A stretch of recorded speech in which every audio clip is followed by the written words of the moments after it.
Soy la pupila asombrada que descubre cómo apunta. Soy todo lo que se junta para vivir y soñar. Una mirada lo dice todo. El pueblo debe ser para los sandinistas como el fuego de los dioses, tan vital como el aire y como el agua y el alimento. El pueblo es para los sandinistas raíz y horizonte, principio y fin.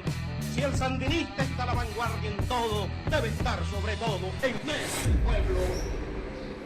Con este espíritu sandinista emprendemos esta aventura espiritual que lleva por santo y seña la pupila asombrada, y a la que ya lo sabes, eres bienvenida, bienvenido y también viceversa.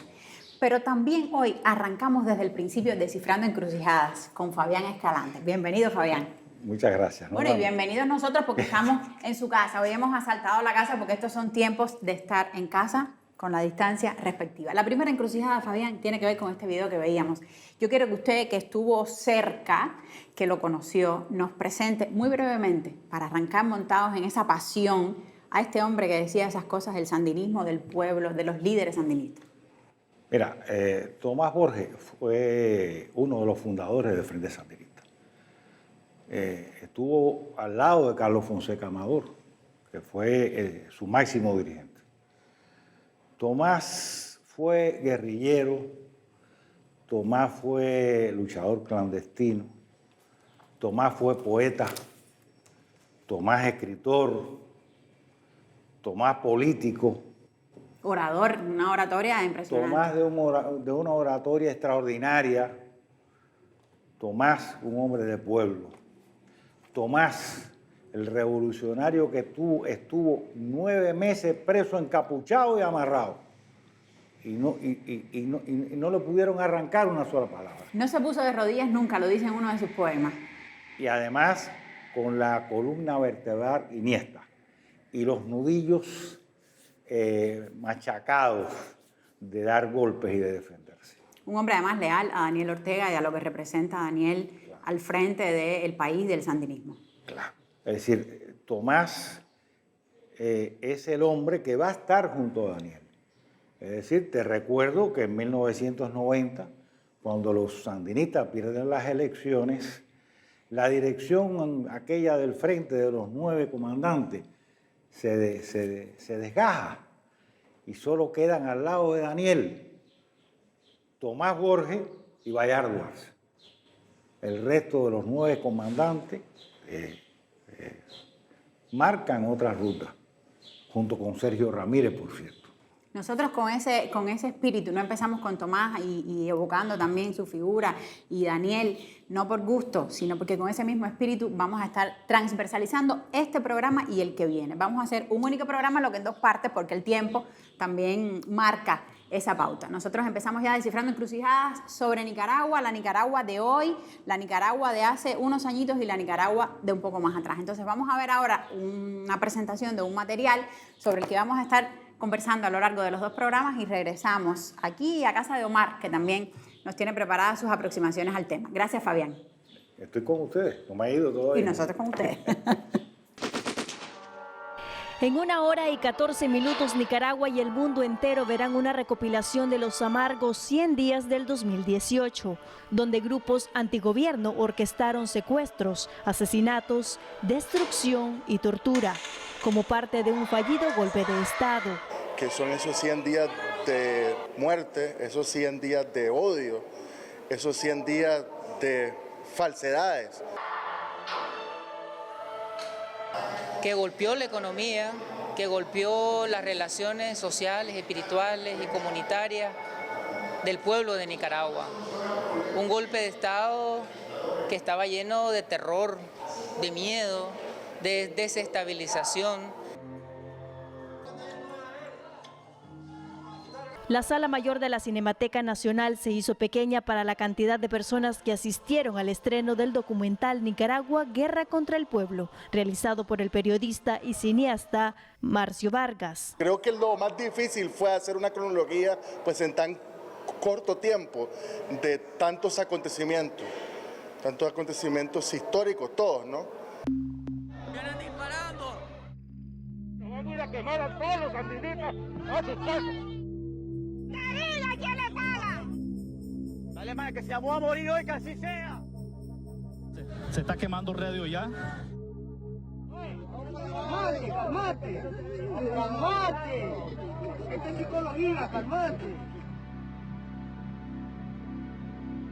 Ese es tu bandera, ese es tu bandera. Calmate,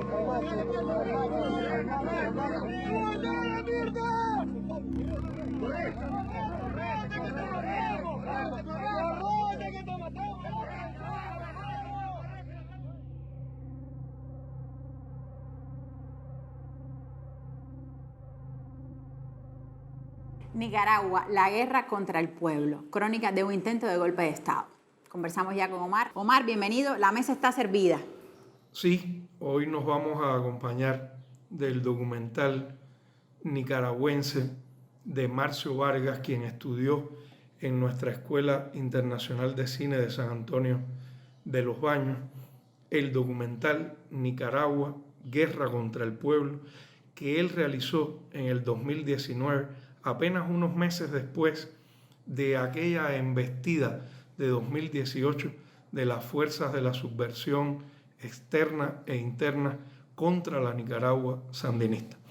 Una embestida que lo fue en todos los planos, una gran guerra mediática de los poderes fácticos mundiales apoyando aquello que sucedía allí, que no era más que un intento de reproducir las famosas revoluciones de colores de la vieja Europa del este, de los regímenes emergidos del socialismo real, cada vez que alguno intenta un camino que no sirva a los Estados Unidos, a las fuerzas capitalistas más rancias.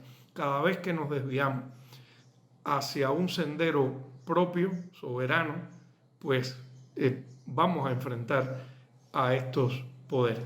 También qué había por detrás, cómo se trabajó, cómo se articuló esa embestida contra el sandinismo. Y también la respuesta del pueblo nicaragüense y de la dirección del Frente Sandinista hasta la victoria también contra ese momento tan difícil. Un excelente ejemplo para Venezuela, la propia Nicaragua, Bolivia y también para Cuba, porque desde el 2020 nos han recrudecido la guerra desde los estertores del trumpismo y ha escalado incluso hacia el intento, muy pequeño todavía, por decirlo de algún modo, por la fortaleza de Cuba, pero intento al fin de revoluciones de colores también en nuestras calles. Así que Nicaragua, guerra contra el pueblo, es también no solo un aprendizaje histórico, ahora que la revolución sandinista cumple un nuevo aniversario, sino también para nosotros en Cuba. Gracias a ti, Omar. Y nosotros entonces vamos con otro fragmento del documental. La unión hace la fuerza. Aquí miramos a los chavalos buscando adelantar la barricada. Miren cómo se está trabajando el grupo. Fue algo repentino. Un país con estabilidad económica, con estabilidad social, con estabilidad política, un país en crecimiento económico permanente, con grandes índices de reducción de la desigualdad social y de la pobreza, de un día para otro se convierte en el infierno. Para ahí un momentico, Carlos. Mira, se convierte en un infierno. Eso dice Carlos Fonseca. Carlos Fonseca, el hijo de Carlos Fonseca. Y se convierte en un infierno porque era un complot que venía caminando. Él dice, como que lo sorprende, dice, de Claro. imprevisto. Sí, nos sorprende a todos, porque no fuimos capaces de pensar de que el imperialismo fuera capaz de preparar todo aquello de una manera tan subterránea como lo hizo.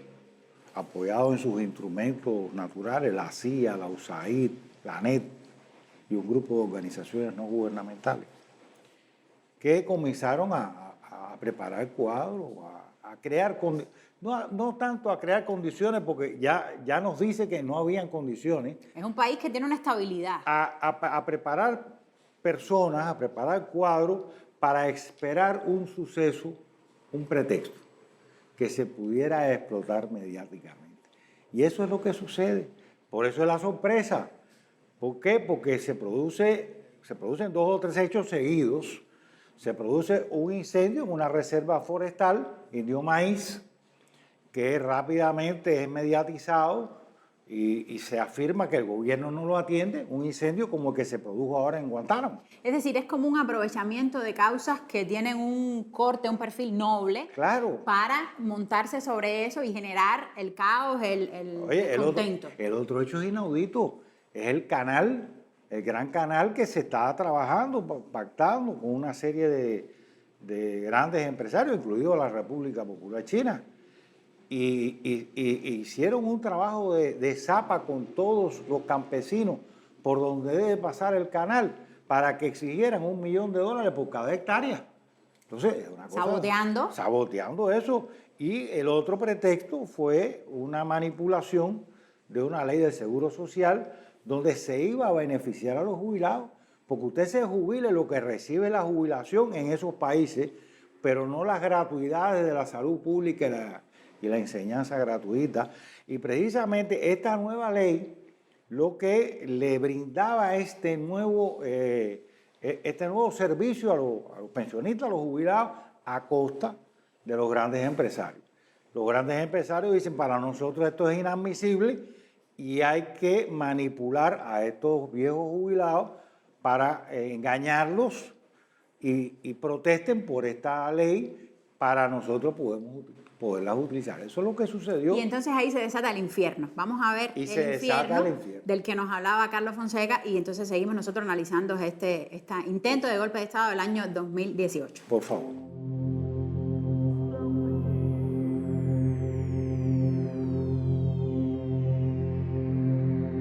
Suéltamelo aquí, te quiero corriendo, si no, digo allá que te detengan. Corriendo, por favor.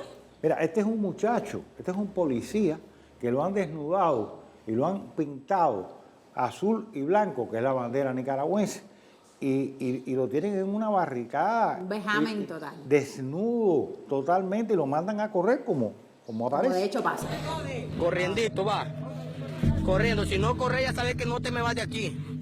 Gracias. Quítame de todo ahí. Hacele pues. Dale, hacele. El reparto. Por 2.000 pesos, matan a tu gente, chaval, la mierda. Mato jóvenes, La noche del 13 de junio, en el cual estaba en la casa de mi novia, eran como las 7 de la noche. Pues en ese momento estaban haciendo cena y llegaron 30 motorizados.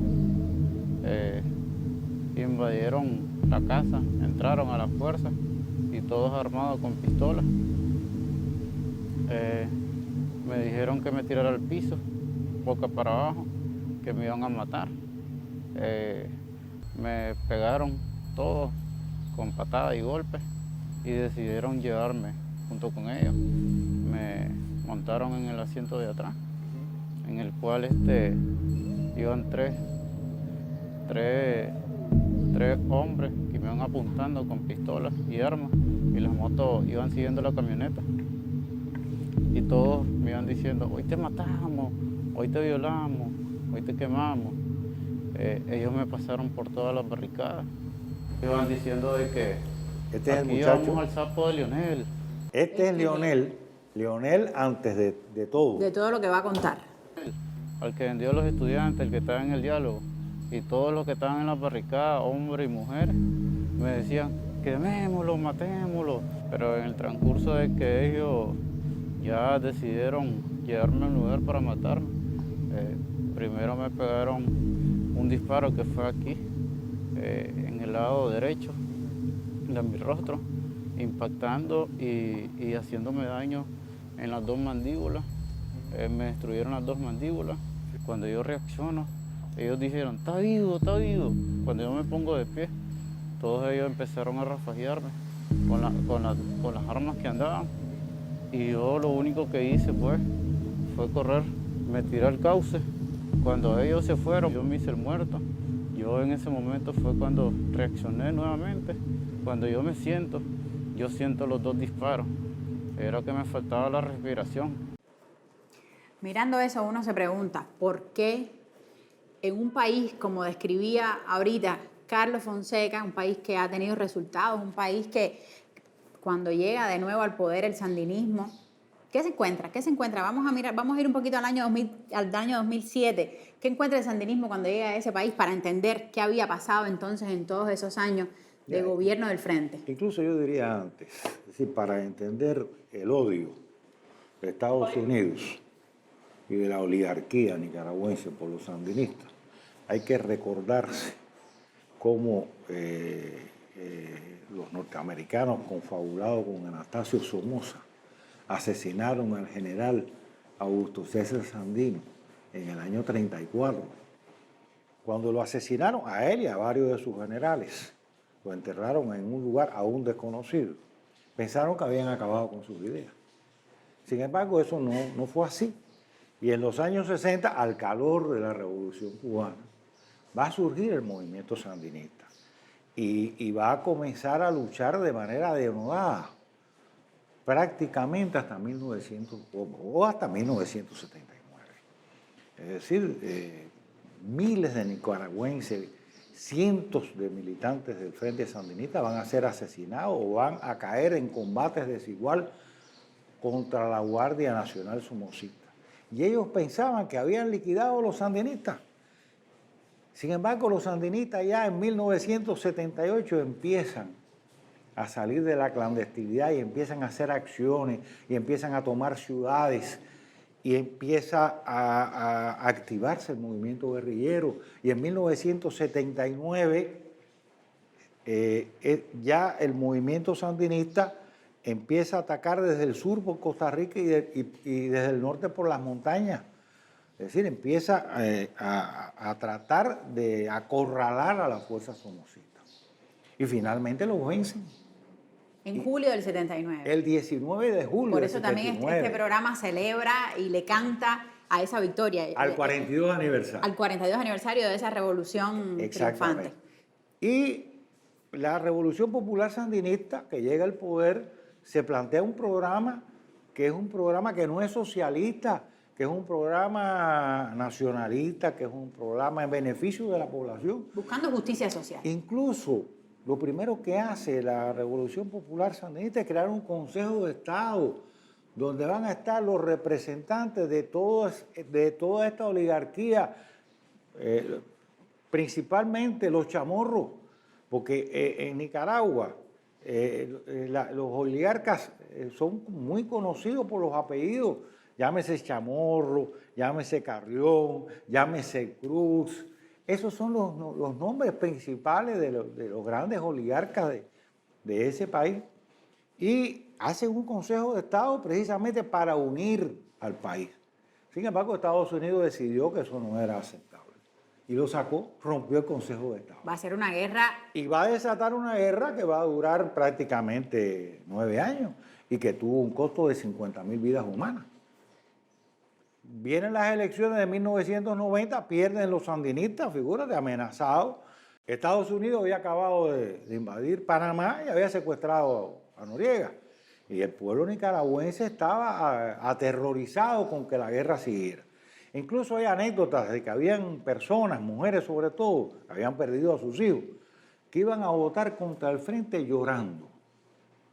Y la oligarquía nativa de Estados Unidos, con el triunfo de doña Violeta Barrios de Chamorro, pensó que habían liquidado el Frente. Sin embargo, el Frente resurgió en las elecciones del 2006 y Daniel Ortega tomó posición en el 2007. El comandante Daniel Ortega, el hombre que va a ser capaz de durante todos esos 16 años de mantener unido al Frente, de mantener el núcleo de acero del frente, porque hay que decir que muchos lo traicionaron en todo ese proceso.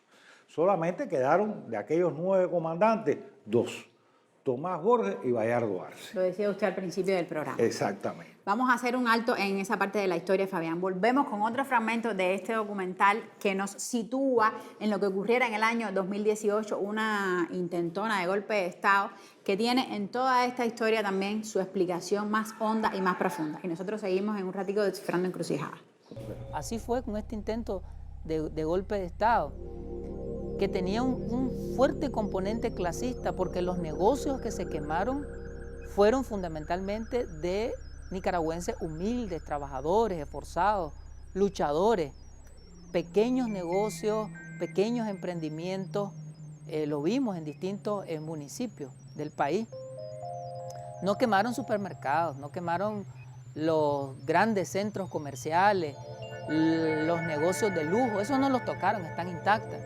Y ese odio clasista del intento fallido de golpe de Estado se refleja en la destrucción de los pequeños negocios, pero también en la destrucción de las universidades. Las universidades donde van las clases económicas de altos ingresos de este país no fueron tocadas. Es decir, desde esas universidades habían centros ideológicos y unidades de informática, trincheras digitales, pero las trincheras materiales estaban colocadas en las universidades populares y en las universidades públicas. Es decir, lo que se destruyó fue los bienes públicos, los bienes en donde los jóvenes de los sectores populares van a estudiar.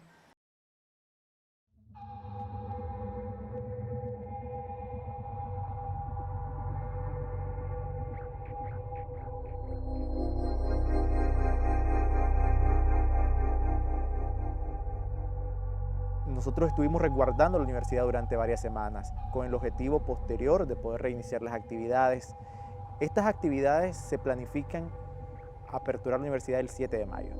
Ese día nosotros pretendíamos iniciar las clases.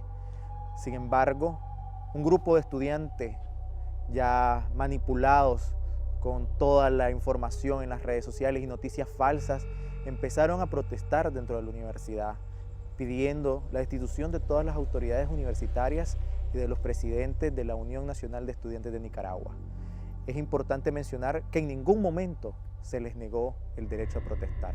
Sin embargo, ese día, por la emoción que ellos tenían, vinieron personas externas a la UNAM Managua y los chavalos les permitieron el ingreso desde un portón, donde ingresaron personalidades conocidas que defienden los derechos humanos. Ese día arrastraron a una docente por defender una bandera de su partido político, que en este caso el Frente Sandinista de Liberación Nacional, y delante de todos los estudiantes, sin importar si era una docente y si era una mujer mayor de edad. Y los chavalos lo que hicieron en ese momento fue tomarse los portones. Una vez que los portones están tomados, ellos se dan cuenta que hay personas ajenas a la universidad y lo que ellos hacen es decir, no, nosotros no, ellos no son estudiantes tampoco. Y las personas que quedaron aquí adentro son delincuentes, vagos y algunos estudiantes. Desde el 7 de mayo nosotros perdimos el control de la universidad, las autoridades universitarias, todos tuvimos que salir del recinto por seguridad e inicia una campaña de que todos los que estaban aquí adentro eran estudiantes universitarios, cuando era completamente falso. Y todos los estudiantes que estaban aquí adentro se sumaron a esos delincuentes, a esas personas e inician a destruir, a saquear toda la universidad.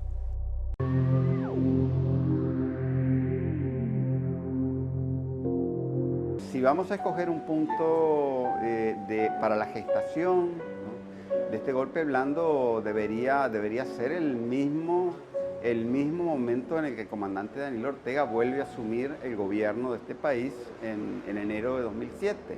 ¿no? Ya desde aquel entonces, ¿no?, medios como la prensa llevaban adelante una retórica incendiaria y totalmente tendenciosa en contra del gobierno. Es muy interesante, la prensa va a tratar a Daniel de tres maneras distintas. Presidente e inconstitucional, así empieza la historia. Después presidente usurpador y después dictador. Escalando. Es el programa, es como se fue realizando el programa. El gobierno sandinista, pero también al mismo tiempo se venían impulsando movidas de carácter delincuencial militar, ¿no? Con el fin de desestabilizar al recientemente instalado gobierno de reconciliación y unidad nacional. Se utilizaron bandas criminales, ¿no? Siempre con cierto apoyo desde afuera, ¿no? Apoyo un poco propagandístico porque ellos querían asustar al pueblo con una reedición de la guerra contra, ¿verdad? Pero también con un apoyo logístico para moverse, para esconderse, ¿no? A veces para incluso armarse, ¿no? Y aquí tenemos que mencionar a uno de los grandes propagandistas de esta línea, ¿no? Que trataba de construir un nuevo ejército contra, que era el obispo Mata de Estelí, ¿no? Que a cada rato, ¿no? Aparecía en la prensa hablando de grupos armados y de que se había creado ya un movimiento guerrillero en contra del Frente Sandinista, ¿no? Pero ante la inconsistencia de los grupos políticos que se dicen de oposición, que en verdad más bien se ve una lucha de poder entre ellos mismos y no ofrecen visión de nación, el campesinado, sintiendo la fuerza de un gobierno que los obliga a alistarse en la misma perspectiva que el gobierno de turno en este momento está marcando, se rebelan buscando las armas. Hablando también de los antecedentes, tenemos que mencionar, ¿no?, toda esta estrategia del enjambre que se utilizó desde el punto de vista de las ONGs, ¿no? Y han sido miles, ¿no?, miles de jóvenes que participaron de una u otra manera en cursos financiados por la USAID, ¿no?, la agencia mal llamada Agencia de Ayuda al Desarrollo de Estados Unidos. Hubo un movimiento Ocupa INS. Intentaron manipular al gremio de los pensionistas. En medio de críticas en las redes sociales, fue trasladado el lagarto Juancho del lago Solotlán al Zoológico Nacional. Ya entrando a lo inmediato, ¿no?, de lo que fue el golpe, ¿verdad? Fue una movida violenta, supuesta, y a través de, usando noticias falsas, ¿no?, que fue una movida para salvar a un lagarto que había aquí en el lago de Managua, ¿no? Supuestamente salvarlo, ¿no?, que decían que lo habían sacado de su medio natural para llevárselo a otro lado y, bueno, matarlo prácticamente, ¿no? Cuando en realidad el objetivo de las autoridades municipales y del Marena era salvarle la vida al pobre animal. Incontrolable. Así se resume el incendio que afecta a unas 100 hectáreas en la reserva Indio Maíz. Vas a ver al ejército ahora apagando al ejército, porque el que está echando agua es un helicóptero militar. Mientras que en los medios aparece están contando mentiras. Humos se observan en el área boscosa y los esfuerzos para apagarlo no dan resultados. Fueron pocos, pero a todo pulmón jóvenes ambientalistas y manifestantes independientes entonaban las notas del himno nacional, exigiendo acciones concretas al gobierno para atender la situación ambiental en la reserva Indio Maíz. Entonces, en nombre de los derechos humanos se violentaron los derechos humanos y en nombre de la democracia se violentó la democracia. Se dijo en estos medios de comunicación y los otros actores que formaron esta alianza del caos, dijeron que andaba una avioneta rociando gas tóxico, veneno, dijeron que también andaba por el lado de Chinandega, por el lado de León. Falso. O sea, no había ninguna avioneta, no hubo ninguna persona envenenada. Lo están tirando cipermetrina, yo fui afectado. Daniel Ortega, maldito genocida, ¿hasta dónde vas a llegar? Te queremos fuera de este país. Pueblo, únete. Mira cómo lo están dejando, lo están matando con veneno como que fuéramos animales. Pueblo, únete, por favor. Fíjate qué clase Muchas personas tenemos de noticias falsas. Todo eso es imitando a lo que hicieron los cascos blancos en Siria. Es exactamente la misma historia. Es decir, ese señor no tiene absolutamente nada. Está acostado ahí en una colchoneta, más nada. Porque todo eso fue creado artificialmente. Son construcciones que se hacen tenemos hijos, muchos mediáticas. estudiantes luchamos por nuestros hijos, tenemos familia. ¿Por qué los van a matar? ¿Por qué los van a matar a nuestros amigos? Eso que estábamos viendo nos demuestra que hay un claro compromiso, como usted decía, de los medios con la mentira. En vez de con la verdad, con la mentira para desestabilizar a ese gobierno, que es el gobierno de Daniel Ortega. Cuando usted poníamos lo del lagarto, usted se reía con sorna. ¿Por qué? Si es una causa noble de salvar al pobre animal. Bueno, hacer primero una aclaración. Ellos le dicen lagarto y nosotros le decimos aquí cocodrilo, caimán, ¿no? No vayan a pensar que es un lagarto. Mira, trataron, fíjate que eso empezó el día 12 de abril. Ellos van a tratar de aprovechar o de crear incidentes. El incidente del lagarto, el incidente del incendio en la reserva Indio Maíz, el incidente de los campesinos marchando, queriendo $1 millón de pesos de dólares por hectáreas de tierra, y el incidente del INSS, del Instituto de Seguro Social. Ellos van tratando, ¿no? Porque ya han posesionado a sus tropas internamente, sobre todo en las universidades privadas. Las universidades privadas van a ser los centros de dirección y las universidades públicas van a ser el teatro de operaciones. Es decir, hay un carácter clasista. Claro. En claro. la quema de los negocios, en las universidades que van a ser devastadas. Destruidas. Esa que aparece ahí es la Universidad Politécnica. Es una universidad técnica, tecnológica. Y fue, como verán los televidentes, totalmente arrasada. Y esto va a tener dos componentes. La prensa oficial, el diario La Prensa, que encabeza la familia Chamorro. Que ya usted nos daba los antecedentes ahorita. Claro. Y estas televisoras de derecha, la radio, por ejemplo, una radio muy agresiva, 100% de noticias, con un personaje, periodista, Miguel Mora, que hasta 2 días antes era simpatizante del sandinismo, estaba reclutado por la CIA, por la USAID, y hasta ese momento él dirigía un programa de opinión donde invitaba a diferentes personas, ¿no? Incluso de derecha, y él moderaba, decía, eso no es así, el frente lo que quiere es resolver los problemas, y aparentemente se expresaba como un sandinista.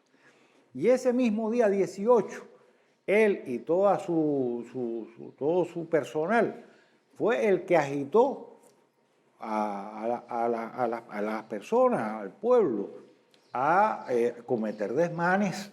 Basados en mentiras, pero bueno, eso lo vamos a ver. Y en calumnias. Exacto, eso lo vamos a ver en el próximo programa porque quedan temas pendientes, por eso decía que no se agotaba. Yo dejaba... Solo decirte una cosa. Fíjate cómo se va desarrollando esto. Es así como se han desarrollado los sucesos en Venezuela y es así como han pretendido desarrollarlo aquí en Cuba. Si hay analogías. Hay analogías. Vamos a dejar nuestra conversación aquí durante 7 días.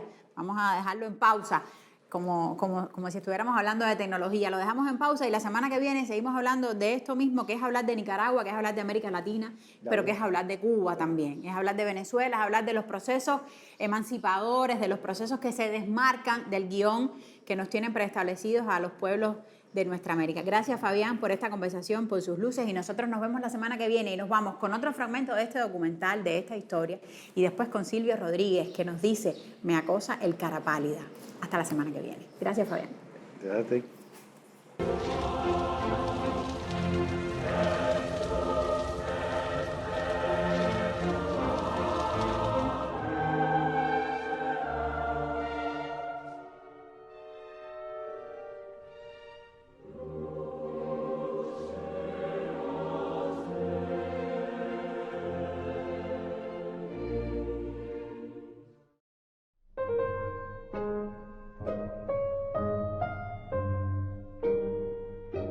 Bueno, mira, lo que sucedió en Nicaragua en estos 3 meses, de abril a julio, fue la aplicación del mismo esquema que han aplicado los Estados Unidos a gobiernos que no son afines a sus intereses y que lo han aplicado pues, en diferentes partes del mundo.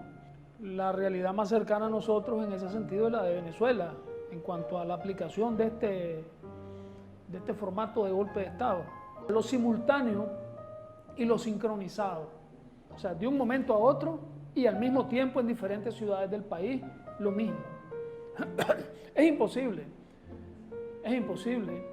que algo así suceda en un país con las características que tiene nuestro país, si no es algo que está previamente planificado. Pero además resulta que si vos comparás las fotos, las imágenes, los videos de lo que pasó en Nicaragua con lo que pasó en Venezuela, es casi idéntico. Es que no hay ni siquiera originalidad. El mismo tipo con el violín, lo mismo, la misma muchacha con la bandera cobijada frente a la policía, las monjas arrolladas, lo mismo. Lo mismo. Claro que al aplicarse adquiere determinadas particularidades en relación con la realidad específica de cada país donde se aplica, ¿no? El otro elemento por el cual hago esta afirmación es que el mismo periodista mediocre de 100% Noticias, Miguel Mora, sí, que fue promotor de la violencia, y como todos sabemos, ha sido una de las figuras más tristemente célebres en toda esta historia, recomendó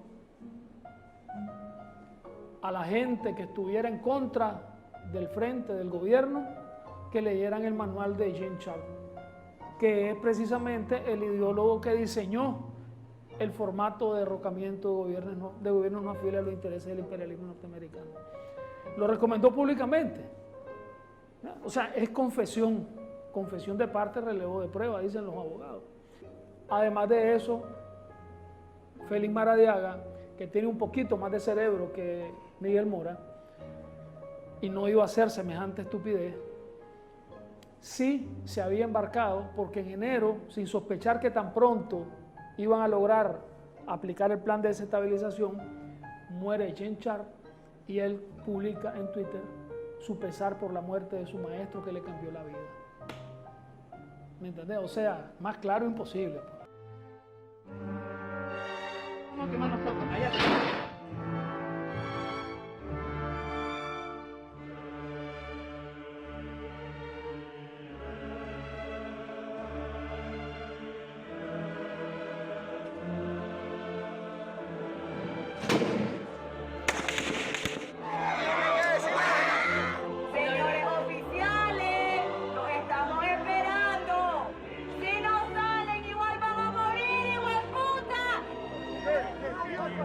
¿Qué pasa ahorita en el extrañar todo de Huehuense?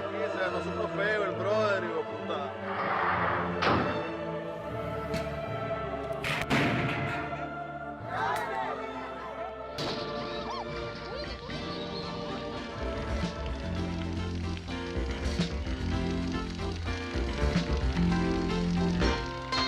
Me acosa el cara pálida que carga sobre mí, sobre mi pueblo libre, sobre mi día feliz.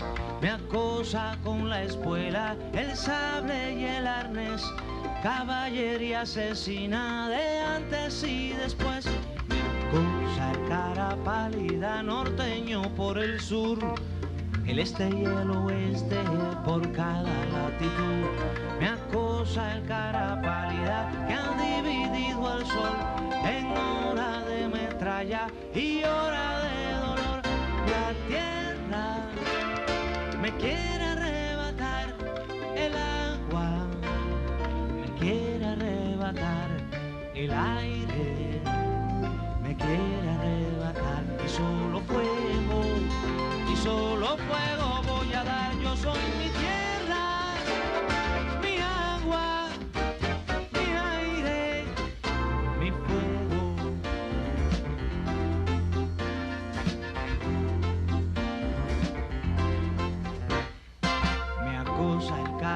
pálida con el engaño vil, con cuentas de colores, con trueque de 1 a 1000.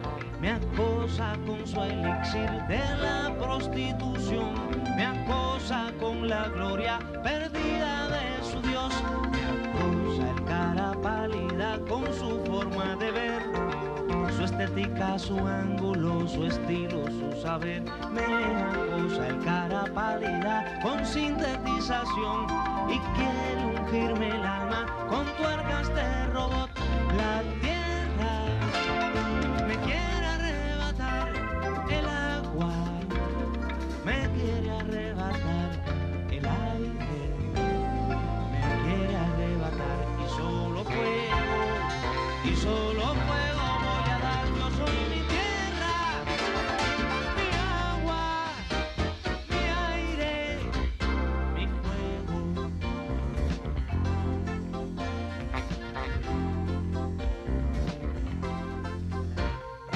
Me acosa el cara pálida con la guerra sutil, hasta que digo basta y carga sobre mí. Me acosa con su monstruo de radiactividad, su porvenir de arena, su muerte colosal. Me acosa el cara pálida que siempre me acosó, que acosa a mis hermanos, que acosa a mi razón.